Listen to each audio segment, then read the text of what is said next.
Here's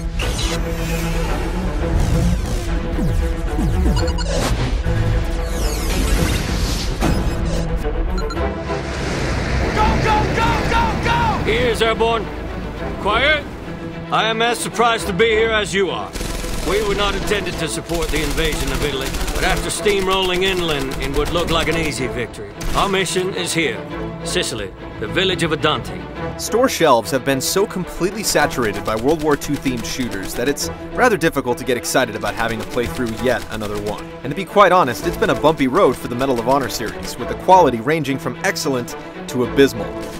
With every trick in the book seemingly played out, Electronic Arts did the impossible and managed to create a Medal of Honor game with enough new stuff to warrant a look.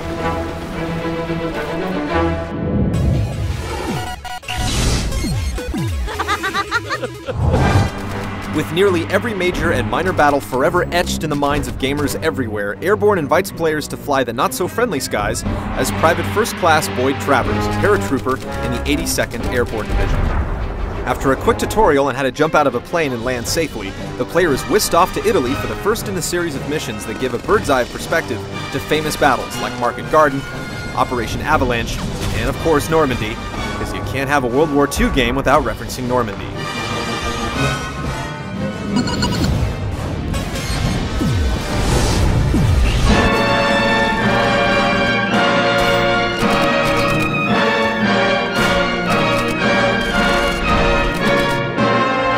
Build is an open-world shooter. The missions in Airborne begin, naturally enough, with the player parachuting into battle. Missions take place over a large, mostly non-linear space, and as you gently float down, you can either steer poor Private Travers into safe, clearly marked landing zones, or you can throw caution to the wind and hit the ground nearly anywhere else, including right on top of the enemy. Of course, if you botch the landing, it takes a while to gain your composure, leaving you open for attack and, in all likelihood, ending your promising career as a soldier. Once on the ground, there are usually several objectives that the player may tackle in any order. Objectives are generally of the go and blow this thing up variety, but it's really how you get there that counts. While it's entirely possible to drop in close to a heavily guarded objective lone wolf style, the safer route is to stay with your squad and work your way through the mission together.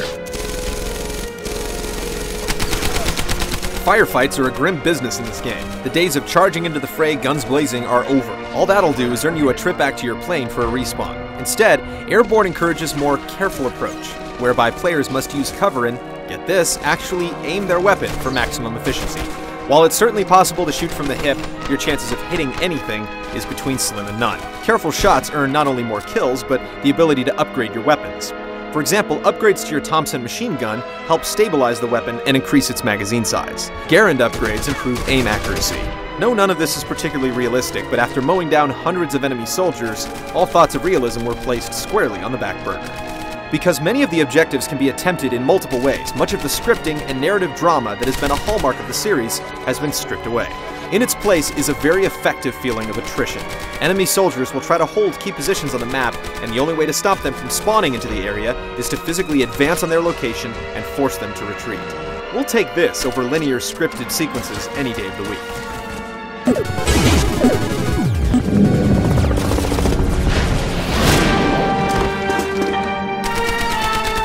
So while there are a lot of new and interesting gameplay ideas in Airborne, not all of them work quite as advertised.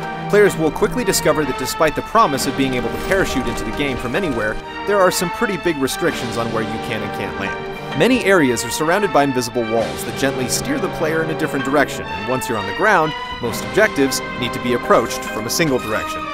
Sometimes it's an incredibly long and convoluted slog to get from your best available landing point to your objective.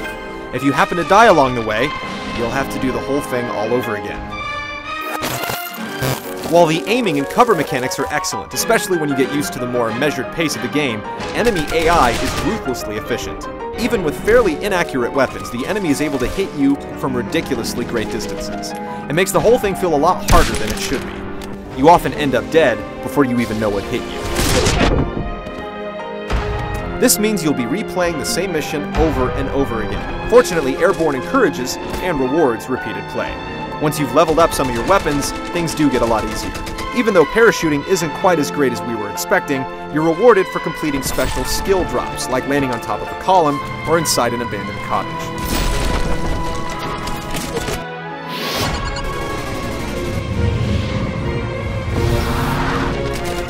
Sporting the latest trendy fashions in the form of the Unreal Engine, Medal of Honor Airborne looks great.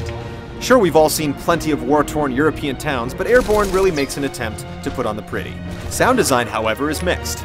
After the sheer bombast of the last few Call of Duty games, the gunfire and explosions are a little underwhelming in Airborne. Music cues are generally well handled, kicking in at just the right moment to add a little extra oomph to the battle.